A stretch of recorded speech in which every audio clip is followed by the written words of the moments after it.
नमस्कार, आप देख रहे हैं चर्चा में आपके साथ मैं हूं पराक्रम सिंह शेखावत।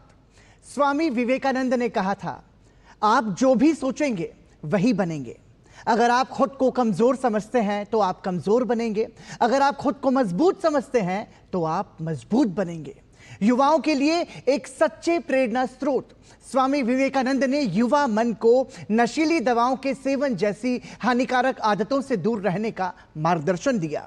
उनका मानना था कि जो भी चीज किसी व्यक्ति को शारीरिक, मानसिक या भावनात्मक रूप से कमजोर करती है, उसे जहर की तरह त्याग देना चाहिए। उन्होंने युवाओं को अपनी ऊर्जा और बुद्धि का इस्तेमाल राष्ट्र निर्माण के लिए करने के लिए प्रोत्साहित किया। आज भारत की 65% से अधिक जनसंख्या 35 वर्ष से कम उम्र की है और औसत उम्र मात्र 28 वर्ष है। इसलिए हमारे युवाओं की सशक्त भुजाओं से ही विकसित भारत का निर्माण होगा। उनकी शक्ति, ऊर्जा और उद्देश्य की स्पष्टता भारत के भविष्य को बदल सकती है, बशर्ते उन्हें नशे की लत जैसे विनाशकारी प्रभावों से बचाया जाए।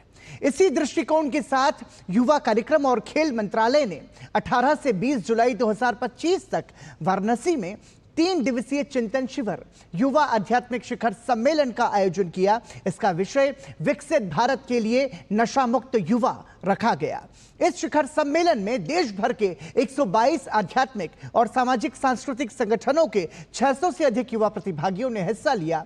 इसका उद्देश्य काशी घोषणा पत्र के माध्यम से युवाओं के नेतृत्व में नशे की रोकथाम के लिए एक सशक्त राष्ट्रीय योजना तैयार करना है, जो एक स्वस्थ, नशा मुक्त और विकसित भारत के लिए एक संयुक्त आधारशिला होगी। चर्चा में आज समझने की कोशिश युवाओं को नशा मुक्त बनाने के लिए भारत सरकार के प्रयासों को, साथ ही समझेंगे नशा मुक्ति के लिए काशी संकल्प के महत्व को भी।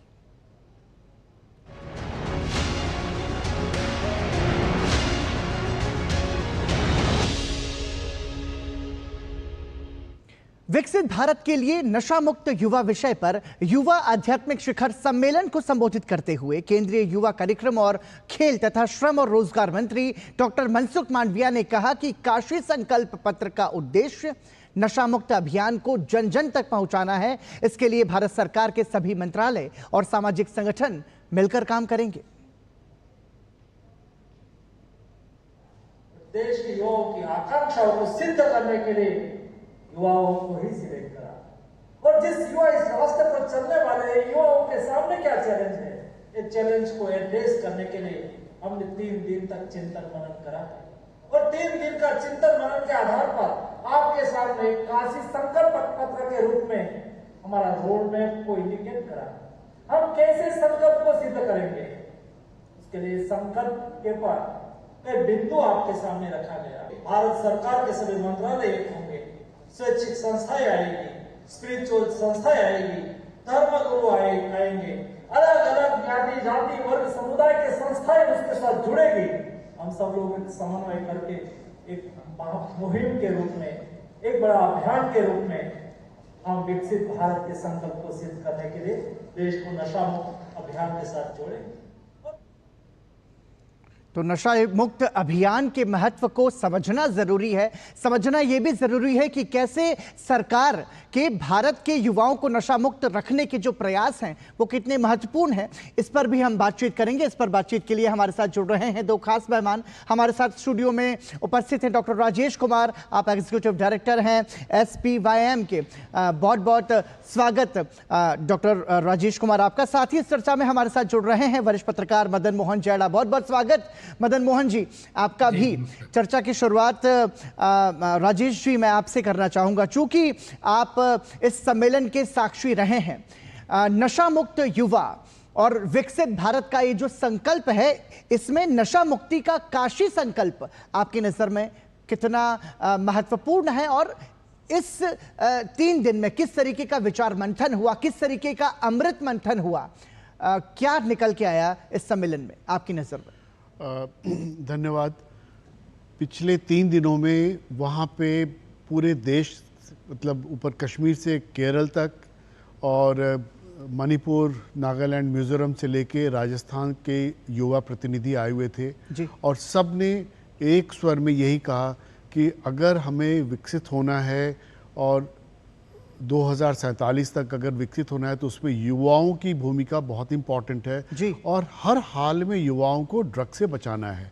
और जो भारत सरकार का एक आंकड़ा है जिसमें लगभग 1 करोड़ बच्चे नशा पे एक्सपेरिमेंट कर रहे हैं, यूज़ कर रहे हैं, अगर ये स्थिति रही तो चीज़ें आगे नहीं बढ़ेगी। तो सब ने मिलके एक स्वर में यही कहा कि हर हाल में हमें प्रिवेंट करना है ड्रग यूज़, और युवाओं के बीच में ये जानकारी देनी है कि इससे कैसे कैसे आपके सेहत के ऊपर, आपके परिवार के ऊपर, आपके समाज के ऊपर इसका गलत असर पड़ता है जी। और सबने इस पे अपनी भूमिका, और विशेषतः यहाँ पे बहुत सारे जो रिलीजियस ऑर्गेनाइजेशन आए हुए थे, फेथ बेस्ड ऑर्गेनाइजेशन आए हुए थे, सांस्कृतिक ऑर्गेनाइजेशन आए हुए थे, और उन्होंने उन सबका रीच बहुत ज़्यादा, करोड़ों में उनका रीच है। तो सबने ये कमिट किया कि हम लोग अपने अपने स्तरों पे जाकर ये बात फैलाएंगे, प्राइम मिनिस्टर के जो आह्वान है उसको आगे ले जाएंगे। लेकिन इसके साथ साथ हमने ये देखा कि केंद्रीय मंत्री ने कहा था कि महिलाओं की भूमिका भी महत्वपूर्ण है। मनसुख मांडविया का स्टेटमेंट था अपने संबोधन में, उन्होंने कहा था कि वैसे तो सभी की सामूहिक भागीदारी हो, लेकिन महिलाओं का नशा मुक्ति अभियान में जुड़ना बहुत ज़्यादा ज़रूरी है और इसके व्यापक जो है परिणाम भी सामने आएंगे। जी, महिला एक तो माँ है और माँ की जिम्मेवारी बनती है कि अपने बच्चे को इस ढंग से पाले कि बच्चा गलत रास्ते पे नहीं जाए। जी। महिला पत्नी भी है तो उसकी भी एक अपनी अलग जिम्मेवारी होती है कि अपने पति को गलत रास्ते पे न जाने दे, और साथ साथ बहन भी है और प्लस वो धुरी भी है। तो इसलिए महिलाओं का योगदान बहुत इंपॉर्टेंट है इस पूरे प्रोग्राम में, क्योंकि फैमिली अगर सशक्त है और अगर महिला सशक्त है तो फिर बच्चे ड्रग पे कम जाएंगे। बिल्कुल ठीक है। हमारे साथ मदन मोहन जैड़ा भी उपस्थित हैं, वरिष्ठ पत्रकार हैं। मदन मोहन जी, भारत सरकार हम ये देख रहे हैं कि भारत को नशा मुक्त चलाने के लिए कई सारे प्रयास पिछले लंबे समय से जारी हैं। उसमें हमने ये भी देखा कि किस तरीके से ड्रग तस्करी पर रोक लगी है, किस तरीके से नशीली दवाओं के जो जखीरे वो पकड़े गए हैं। तमाम सारे ऐसे प्रयास लगातार जारी हैं और उन सब के बीच में काशी में नशा मुक्ति का जो युवा संकल्प है, ये कितना ज्यादा प्रामाणिक और कितना ज्यादा प्रभावी आपकी नजर में? देखिए, इसमें दो बातें हैं। एक तो यह है कि जो ड्रग्स को पकड़ने की बात है उसमें पिछले 2-3 सालों में अगर देखें हैं तो हमारी एजेंसियों ने बहुत अच्छा काम किया है। और अगर पिछले साल की बात करें तो 25,000 करोड़ रुपए की ड्रग्स पकड़ी गई हैं, चाहे वो समुद्र के रास्ते तस्करी हो रही थी, चाहे वो जम्मू कश्मीर में पाकिस्तान की तरफ से आ रही थी। तो पहली बात तो यह है कि इस दिशा में सरकार ने इसे बहुत गंभीरता से लिया है और जो जड़ है, जड़ पर चोट करने की कोशिश की है, ड्रग के बड़े तस्करों पर हाथ डाला है सरकार ने। एक तो बड़ी बात यह है। दूसरा, जो ये सम्मेलन हुआ है, इसमें जो सबसे बड़ा मुझे नयापन लग रहा है, इसमें धार्मिक गुरुओं को, जो आध्यात्मिक नेताओं को सामने लाया गया है और उनका अपना एक बहुत बड़ा महत्व है। देखिए, मुझे याद है अपने बचपन के दिन, मैं बहुत बचपन में जब मैं छोटा था, एक बार हरिद्वार गया था जी। तो मेरे गांव के बहुत सारे लोग गए थे। कई लोग वहां पर सिगरेट छोड़ के आए थे, कई लोगों ने वहां पर यह प्रण किया था कि हम शराब नहीं पिएंगे। तो इस प्रकार जो एक धार्मिक आस्था होती है लोगों के मन में, एक आध्यात्मिक आस्था होती है, वहां पर अगर कोई संकल्प लेता है तो उससे वो हमेशा उसको याद रखता है कि हमने ये संकल्प लिया था, हमने ये पवित्र स्थल पर एक संकल्प लिया था, या हमने एक ऐसे आध्यात्मिक गुरु के सामने ये संकल्प लिया था कि हम ये नशा नहीं करेंगे, तो अब हमें ये नशा नहीं करना है। तो मुझे लगता है कि ये जो एक पहल है, ये पहल भी एक अनूठी है और इसके निश्चित रूप से अच्छे परिणाम निकलेंगे। तीसरी बात जो सबसे महत्वपूर्ण यह है कि अभी महिलाओं की भी बात आई। देखिए, इसमें जब भी जब कोई परिवार का कोई व्यक्ति नशे की चपेट में आता है, आदी होता है, तो सबसे ज्यादा विक्टिम बनती है उस परिवार की महिला बनती है। तो इसलिए महिलाओं की भूमिका इसमें बहुत महत्वपूर्ण है। हमने पूर्व में देखा है कि चाहे उत्तराखंड हो, चाहे बिहार हो, वहां पर महिलाओं ने शराबबंदी या दूसरे नशीले पदार्थों के खिलाफ आंदोलन किए और सरकार को उन पर प्रतिबंध भी लगाना पड़ा। इसलिए महिलाओं की भूमिका सबसे महत्वपूर्ण है और महिलाएं अगर जोर शोर से इस मुद्दे को उठाएंगी, नशे की समस्या के खिलाफ आवाज उठाएंगी, और उनके घर के आसपास कोई सदस्य, अगर चाहे वो उनका भाई हो, चाहे उनका पति हो, चाहे उनका ससुर हो, अगर वो कहीं लगता है कि नशे की चपेट में है या नशे का आदी हो रहा है, तो उसमें आवाज उठाएंगी, तो वो सबसे महत्वपूर्ण है। शुरुआत वहीं से होगी। उसके बाद फिर अगर समाज एक के साथ एक इसमें जुड़ता रहेगा, सामुदायिक भागीदारी बढ़ेगी, तो मुझे लगता है कि जो ये चैलेंज बहुत बड़ा है, जो विकसित भारत को नशा मुक्त बनाने की एक दिशा में हमारा प्रयास है, ये निश्चित रूप से सफल भी होगा। बिल्कुल, और इसके सामूहिक प्रयास पर लगातार जोर देने की बात कही जा रही है। डॉक्टर राजेश कुमार सर, देखिए हम अब तक प्रयासों की बात कर रहे हैं, लेकिन महत्वपूर्ण यह है चूंकि काशी नगरी है और काशी नगरी में आध्यात्मिकता के संस्कार के साथ में भारत के युवाओं को एक दिशा देने का प्रयास किया गया, नशा मुक्त रहने का संकल्प दिलाया गया। आपकी नजर में ये कितना व्यापक है? ये बहुत इंपॉर्टेंट है और मैं आपको बता दूं, भारत सरकार ने जो कुछ कदम उठाए हैं, for example ministry social justice and empowerment का एक जो सर्वे आया था, उस सर्वे के आधार पे उन्होंने एक बड़ा प्रोग्राम लॉन्च किया है जिसका नाम है नवचेतना। इसे मिशन नवचेतना है। इसमें करीब 10 लाख टीचर्स को ट्रेनिंग दिया जा रहा है और ये वो इस तरह के 2 मॉड्यूल्स बने हैं जी। और ये नवचेतना लगभग हर स्कूल में कम से कम 2 टीचर्स को ट्रेन किया जाएगा और 5 करोड़ बच्चों के बीच में नेक्स्ट 2 इयर्स में ये पहुंचा जाएगा। ये लाइफ स्किल बेस्ड प्रोग्राम है। इसी तरह का एक और प्रोग्राम है जिसको कहते हैं पीयर लेड इंटरवेंशन। जो बच्चे जो हम उम्र हैं, एक को ट्रेन किया जाएगा, वो 15 से 20 बच्चों को बताएंगे जी। तो इस तरह के बहुत सारे प्रोग्राम लॉन्च किए गए हैं भारत सरकार के द्वारा और उसका इम्पैक्ट अब दिखने लगा है। और काशी में इसको फिर से उन्होंने रिविजिट किया और देखा कि कैसे हम इसको और बेहतर बना सकते हैं। बिल्कुल ठीक है, और इसी के साथ हम यहाँ रुकेंगे एक ब्रेक के लिए, लेकिन ब्रेक से जब लौटेंगे तो हम समझने की कोशिश करेंगे कि जो काशी का संकल्प पत्र इस पूरे सम्मेलन को लेकर के जो बनाया गया, उसका आखिर मकसद क्या है और कितने व्यापक तरीके से उसका क्रियान्वयन होगा, ये भी अपने आप में महत्वपूर्ण है। दोनों मेहमान हमारे साथ जुड़े हुए हैं, आप बने रहिए हमारे साथ। रुक रहे हैं एक छोटे से ब्रेक के लिए।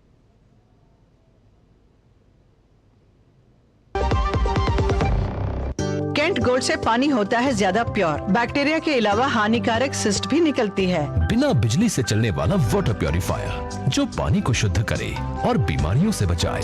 अब हर परिवार होगा स्वस्थ कैंट से। जन जन का रखे ध्यान, टीबी मुक्त भारत अभियान। जब सुरक्षित हैं वे लोग जिन्हें अधिक है टीबी होने की संभावना, तभी साकार होगी टीबी मुक्त भारत की कामना। पहले से मौजूद स्वास्थ्य परिस्थितियां टीबी होने की संभावना को बढ़ा सकती हैं। इस वर्ग में आप या आपका परिवार भी हो सकता है। इस समूह में आते हैं वे लोग जिन्हें पिछले 5 वर्ष में टीबी हुआ हो, 60 वर्ष या उससे अधिक आयु, धूम्रपान या शराब का सेवन करने वाले, कुपोषित, टीबी निकट संपर्क हुआ हो, मधुमेह रोगी, HIV से पीड़ित लोग। तो टीबी के लक्षण होने पर तुरंत अपनी जांच कराएं। अगर टीबी ना हो तो जरूरत पड़ने पर टीबी प्रिवेंटिव थेरेपी से सुरक्षित हो जाएं। अन्यथा निशुल्क दवा और उपचार का लाभ उठाएं। आइए हम सब मिलकर देश को टीबी मुक्त बनाएं। Treat every TB patient best at the very first opportunity. स्वास्थ्य एवं परिवार कल्याण मंत्रालय द्वारा जनहित में जारी। जब धरती चीर कर निकलता है लोहे का पत्थर और मिलता है मोंगिया के जोश से, फिर तपता है, पिघलता है और बनता है फौलाद। अब होता है सरिया सारी खूबियों के साथ। मोंगिया स्टील, मजबूत देश का मजबूत सरिया। वाह यार, क्या सही हुआ। मेरा भी मन करता है कुछ करने का। मन करता है तो करो। घर की चीजों से टाइम ही नहीं मिलता और हूँ सिर्फ 10वीं पास। आप LIC की बीमा सखी योजना के साथ जुड़ सकती हो। मैं LIC एजेंट बन सकती हूँ। पूरी ट्रेनिंग भी मिलेगी, मंथली स्टाइपेंड भी मिलेगा। स्टाइपेंड भी? ऊपर से कमीशन अलग। LIC बीमा सखी योजना से जुड़ने के लिए अपनी नजदीकी LIC शाखा से संपर्क करें। LIC बीमा सखी योजना, अपनी शुरुआत अपने हिसाब से।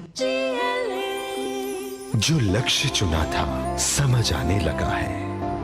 GLA यूनिवर्सिटी, उच्च लक्ष्य की निश्चित प्राप्ति। शादी का किचन महके जहाँ, गोल्डी किचन किंग मसाले हो वहाँ। गोल्डी लाई है फ्रेश लॉक टेक्नोलॉजी जो रखे मसालों को हर समय फ्रेश। कैंट गोल्ड से पानी होता है ज्यादा प्योर, बैक्टीरिया के अलावा हानिकारक सिस्ट भी निकलती है। बिना बिजली से चलने वाला वाटर प्योरीफायर जो पानी को शुद्ध करे और बीमारियों से बचाए।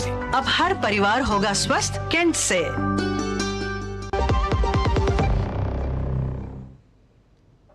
ब्रेक के बाद एक बार फिर आपका स्वागत। आप देख रहे हैं DD न्यूज का खास कार्यक्रम चर्चा में, जिसमें हम चर्चा कर रहे हैं विकसित भारत के लिए नशा मुक्त युवा। 2 खास मेहमान हमारे साथ बने हुए हैं। मदन मोहन जी, देखिए, हम देखें कि गृह मंत्रालय और सहकारिता मंत्रालय के भी जो प्रयास हैं उसमें अमित शाह की जो भूमिका है वो भी महत्वपूर्ण है नशा मुक्त अभियान को लेकर के, क्योंकि नारकोटिक्स डिपार्टमेंट में जो कार्रवाई की अब तक, उसमें यदि आंकड़ों पर गौर करें तो वर्ष 2024 में समुद्री रास्ते से कुल 4134 किलोग्राम के जो मादक पदार्थ थे वो जब्त किए गए। और 2024 में ही गृह मंत्रालय ने के अधीन एजेंसियों ने 1,17,284 किलोग्राम जो मादक पदार्थ है उनको नष्ट किया है। मतलब करोड़ों रुपए के ये जो नशीले जो पदार्थ थे उनको नष्ट किया है। देखिए, जड़ पे प्रहार करने की बात कही जा रही थी और ये परिणाम सामने है। देखिए, निश्चित रूप से नारकोटिक्स कंट्रोल ब्यूरो ने बहुत अच्छा काम किया है और मैंने देखा कि पिछले दिनों ईडी ने भी जो नशे के तस्कर हैं उनके खिलाफ कार्रवाई की थी। लेकिन अगर हम इस नशे की समस्या को व्यापक रूप में देखें तो 3-4 अलग अलग क्षेत्र हैं जिनके लिए अलग अलग बनाकर रणनीति करनी होगी। एक तो वो नशा है जैसे हेरोइन है या जो बाहर से तस्करी होकर देश में आता है, उसको पहुंचने से रोकना होगा। उस पर एनसीबी, ईडी और तमाम एजेंसियां काम कर रही हैं। जी, पहली बात। दूसरे नशीले पदार्थ ऐसे भी हैं जैसे भांग वांग, कुछ इस तरह की चीजें हैं जो लोकली पैदा होते हैं और लोकली लोगों को उपलब्ध हो जाते हैं। तो इसके लिए सरकार को कोई दूसरी रणनीति अपनानी होगी, क्योंकि जो लोकल प्रोडक्ट के तौर पे अवेलेबल है और उसको कोई व्यक्ति नशे के तौर पे इस्तेमाल कर लेता है क्योंकि उसको लगता है कि ये पीढ़ी दर पीढ़ी ऐसा होता रहा है। तीसरी बात यह है कि कुछ नशे ऐसे हैं जो लीगल तरीके से देश में उपलब्ध हैं, जैसे शराब है, सिगरेट है, टोबैको है, ये भी एक नशा है। तो लेकिन ये लीगल तरीके से उपलब्ध है और एक सर्टेन एज के बाद आसानी से व्यक्ति कितनी भी मात्रा में इसे खरीद लेता है। तो इस नशे को लेके एक और रणनीति सरकार को अपनानी होगी। इसके अलावा कुछ मेडिसिन ऐसी हैं, कुछ दवाइयां ऐसी, कुछ सिरप ऐसे हैं जिनको अधिक मात्रा में लेकर लोग नशे के रूप में इस्तेमाल करते हैं। तो इनकी बिक्री को लेकर, इनकी उपलब्धता को लेकर भी कोई अलग से रणनीति बनाने की जरूरत है। तो मुझे लगता है कि ये जो नशे की समस्या है इंडिया में एक जटिल समस्या है। इस समस्या को सिर्फ हम तस्करी रोक के भी नहीं रोक सकते या सिर्फ हम कोई लीगल प्रोविजन बहुत ज्यादा करके भी नहीं रोक सकते। इस पर अवेयरनेस भी चाहिए और इस पर पूरा समाज का एक योगदान भी चाहिए। तो मुझे लगता है कि हर सेक्टर के लिए अलग अलग योजनाएं बनाने की जरूरत है। और जो अभी पहल की गई है एक आध्यात्मिक गुरुओं के जरिए, वो भी एक अच्छी पहल है, लेकिन और इसमें क्या हो सकता है इस पर देखा जाना चाहिए। बिल्कुल ठीक है। देखिए राजेश जी, जिस बात का जिक्र मदन मोहन जी कर रहे हैं, एक बहुत बड़ा नेक्सस है जो कि विदेशों से भारत में लगातार ऐसी कोशिश करता है कि वो इस तरीके के ड्रग्स को सप्लाई करके और अपनी चेन को और आगे बढ़ा सके। लेकिन हमने देखा है कि सरकार की सख्ती हुई है, लेकिन पूरी तरीके से अभी इस पर रोक लगनी बाकी है। आपकी नज़र में ये कितना सेंसिटिव इशू है और इस पर किस तरीके से काम किया जा सकता है? देखिए, ड्रग को आप सप्लाई एंड डिमांड, इन दोनों के तरीके से आपको ढूंढना होगा। जो सप्लाई रिडक्शन का काम एजेंसीज बहुत अच्छा कर रही है, मगर जब तक डिमांड रिड्यूस नहीं होगा, क्योंकि सप्लाई अगर घट गया और डिमांड है तो प्राइस ऊपर जाएगा। जब प्राइस ऊपर जाएगा तो अलग अलग तरीके से लोग ड्रग बनाने लगते हैं या फिर उसका सप्लाई शुरू होता है। मैं आपको एक एग्जांपल देता हूँ। पिछले 2 सालों में अफगानिस्तान में हीरोइन का प्रोडक्शन, मतलब ओपीएम का प्रोडक्शन 80 से 90% नीचे हुआ है जी। मगर अब उन्होंने वहाँ पे एक नया ड्रग बनाना शुरू किया जिसका नाम है मेथाम्फेटामीन। अब मेथाम्फेटामीन जो चूँकि हम लोग पंजाब में काम कर रहे हैं तो पंजाब से जो इन्फॉर्मेशन आ रहा है और इसको लोकल वहाँ पे लैंग्वेज में आइस बोलते हैं, अब वो वहाँ पे ड्रोन से वहाँ ड्रॉप कर रहे हैं कि अगर डिमांड नहीं होगा तो वो कोई ड्रॉप नहीं करेगा। और ये एक पूरा का पूरा एक कार्टेल है और जिसमें मतलब दूसरे कंट्रीज के जो गवर्नमेंट या गवर्नमेंट एजेंसीज हैं वो भी कहीं ना कहीं डायरेक्टली इनडायरेक्टली इसमें इन्वॉल्व है। तो डिमांड रिडक्शन के लिए सबसे ज़्यादा काम करना है। और सिल्वर लाइन ये है कि लगभग 99% बच्चे इस देश में न नशा करते हैं न एक्सपेरिमेंट करते हैं। तो बहुत आसान है, स्कूल बेस्ड अगर या फैमिली बेस्ड अगर हम लोग प्रिवेंशन का प्रोग्राम करें तो नया ड्रग यूज़र नहीं बनेगा। अगर नया ड्रग यूज़र नहीं बनेगा तो जो सप्लायर है वो नया मार्केट ढूंढेगा और हमारे देश को छोड़ेगा। बिल्कुल ठीक है। इसके साथ साथ देखिए मदन मोहन जी, यहाँ पर जो डॉक्टर राजेश जिक्र कर रहे हैं पंजाब का, वाकई में जब हम नशे की बात करें और पंजाब राज्य का नाम ना लें तो वो अधूरी सी रहेगी, क्योंकि उड़ता पंजाब जैसी फिल्में पंजाब की स्थिति को बयां करती हैं कि वहाँ पर जो नशे की लत है युवाओं में वो किस स्तर पर है। ऐसे में इस तरीके के जो तमाम सारे प्रयास हैं वो कितने ज़्यादा प्रभावी और व्यापक हो सकते हैं, खासतौर से यदि हम बात करें पंजाब जैसे राज्यों की, क्योंकि यहां पर सवाल राज्य सरकार की भूमिका पर भी आता है। निश्चित रूप से पंजाब की जो सबसे बड़ी समस्या है, एक तो बॉर्डर एरिया में होना है जहां से पाकिस्तान से नशे की सीधी आवक बहुत आसान है, ड्रोन के जरिए है, बॉर्डर लाइन के जरिए है, सबसे बड़ी बात यह है। दूसरी बात यह है कि पंजाब में काफी समय से ऐसे कोई प्रयास नहीं किए गए कि जो नशे के जो एक कॉकटेल वहां पे बना हुआ है, एक वहां पे दुष्चक्र बना हुआ है, उसको तोड़ने की बहुत कोई सीरियस कोशिशें वहां पर नहीं की गई हैं। और मुझे लगता है कि जो राज्य स्तर के स्तर पर अभी भी नहीं हो रही है। कुछ दिन पहले ईडी ने जरूर वहां पर छापामारी की थी और कई बड़े मामलों में हाथ डाला जरूर है, लेकिन उसकी कितनी कार्रवाई सफल होगी, कितने लोगों को सजा मिल पाएगी, ये भी अपने आप में एक प्रश्न चिन्ह लगा हुआ है। क्योंकि कुछ दिन पहले पार्लियामेंट में एक जवाब सरकार की तरफ से दिया गया था, उसमें यह बताया गया था कि जम्मू कश्मीर में 5 सालों में 13,000 लोगों को नारकोटिक्स कंट्रोल एक्ट में अरेस्ट किया गया था, लेकिन उनमें से सिर्फ 4 लोगों को सजा हो पाई थी। बाकी जो प्रोसिक्यूशन से रिलेटेड जो समस्याएं हैं, उसके चलते या तो उनके केस पे कोई फैसला नहीं हो पाया या वो छूट गए। तो मुझे लगता है कि इसमें एक तो प्राथमिक स्तर पर कार्रवाई, सरकार के स्तर पर कार्रवाई, और उसके बाद उनको जो सजा दिलाने की प्रक्रिया है उसको भी मजबूत बनाना होगा। और जहां जहां कानून में कमजोरियां हैं, उस कानून को भी मजबूत करना होगा, तभी इसमें एक निर्णायक लड़ाई हम लड़ पाएंगे ड्रग्स के खिलाफ। बिल्कुल, कानून में सख्ती महत्वपूर्ण है, क्योंकि यदि डर होगा तो निश्चित रूप से जो अपराध हैं इस तरीके के उनमें कमी आएगी और जो नशे की जो स्थिति है उसमें हम कहीं हद तक सुधार हो सकते हैं। आप दोनों मेहमान हमारे साथ अभी जुड़े हुए हैं, फिलहाल यहां रुकेंगे, एक और छोटे से ब्रेक के लिए बने रहिए हमारे साथ। सॉरी। कैंट गोल्ड से पानी होता है ज्यादा प्योर, बैक्टीरिया के अलावा हानिकारक सिस्ट भी निकलती है। बिना बिजली से चलने वाला वाटर प्योरीफायर जो पानी को शुद्ध करे और बीमारियों से बचाए। अब हर परिवार होगा स्वस्थ कैंट से। टाइम पे खा लेना और प्लीज बाइक धीरे चलाना जी। और ये तुम्हारी सेफ्टी के लिए। अरे एक बात तो रह गई। LIC? ये हमारी सेफ्टी के लिए। दिल की सुनो, LIC चुनो। LIC हर पल आपके साथ। मेरी पसंद, मेरी पसंद, मेरी पसंद, मेरी पसंद, हमारी पसंद, हम सबकी पसंद। मजबूत देश का मजबूत सरिया हो गया स्टील। दादा कौन सा प्लांट है? टैंजरीन, बहुत मीठा होता है, तोड़ना नहीं है। Free foreign trip, click on the link. अभी करता हूँ। दादू रुको, लिंक में क्लिक मत करना। क्यों? ये SMS स्कैम है, क्लिक करोगे तो आपके बैंक डिटेल्स होंगे चोरी। ओह, थैंक्स गप्पू, बचा लिया। ये ले तेरी समझदारी का फल। RBI कहता है स्मार्ट बनो, कूल रहो। जो लक्ष्य चुना था समझ आने लगा है। GLA यूनिवर्सिटी, उच्च लक्ष्य की निश्चित प्राप्ति। शादी का किचन महके जहां, गोल्डी किचन किंग मसाले हो वहां। गोल्डी लाई है फ्रेश लॉक टेक्नोलॉजी जो रखे मसालों को हर समय फ्रेश। कैंट गोल्ड से पानी होता है ज्यादा प्योर, बैक्टीरिया के अलावा हानिकारक सिस्ट भी निकलती है। बिना बिजली से चलने वाला वाटर प्योरीफायर जो पानी को शुद्ध करे और बीमारियों से बचाए। अब हर परिवार होगा स्वस्थ कैंट से। ब्रेक के बाद एक बार फिर आपका स्वागत। आप देख रहे हैं DD न्यूज और विकसित भारत के लिए नशा मुक्त भारत और उसमें युवाओं की भूमिका अपने आप में महत्वपूर्ण है। इस पर हमारी चर्चा लगातार जारी है।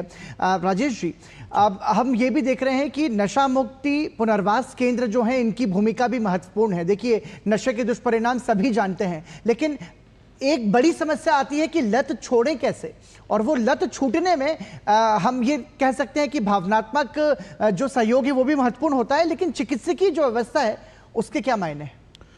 भारत सरकार ने ministry of social justice and empowerment and ministry of health ने दोनों ने मिलकर देश में करीब 700 से ज़्यादा ट्रीटमेंट सेंटर्स इस्टेब्लिश किया है जी।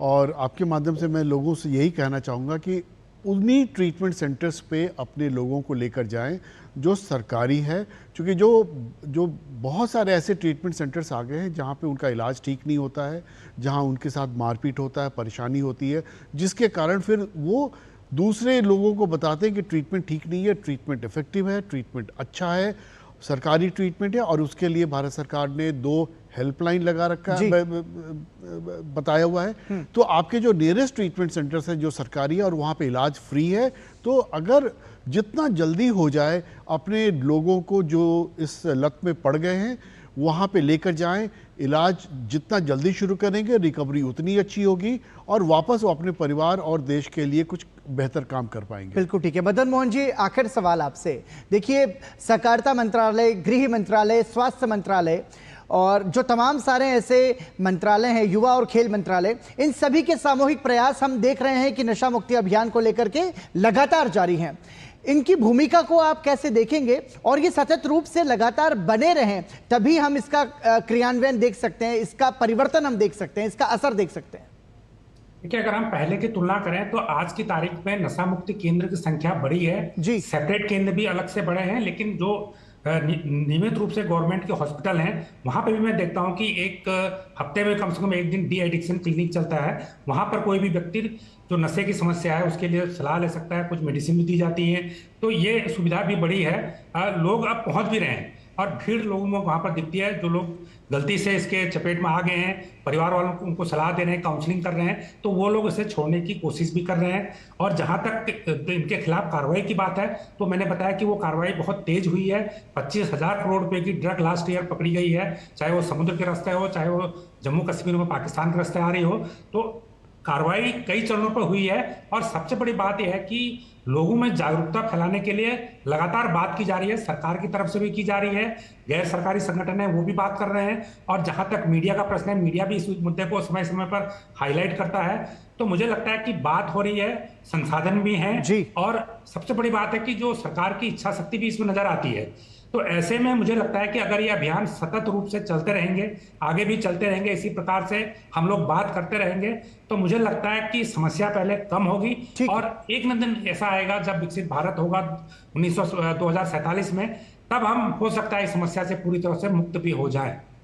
बिल्कुल ठीक है। देखिए, युवा को यदि उल्टा कर दिया जाए तो उसका उल्टा शब्द होता है वायु, और वायु के वेग जितना सामर्थ्य है वो युवा में होता है। वो किसी भी परिवर्तन को करने में सक्षम है और एक युवा यदि अपनी दोनों भुजाएं फैलाकर किसी दिशा की ओर खड़ा हो जाता है तो बड़े से बड़े चक्रवात भी अपना रास्ता बदल लेते हैं। मैं यही बात कहूंगा कि कई लोग जो बहुत नशे के एडिक्ट थे वो नशा छोड़ चुके थे, बिल्कुल, तो उनके जो एग्जाम्पल हैं उनको प्रचारित किया जाना चाहिए। ठीक है, इसके लिए सतत रूप से प्रयास करने होंगे।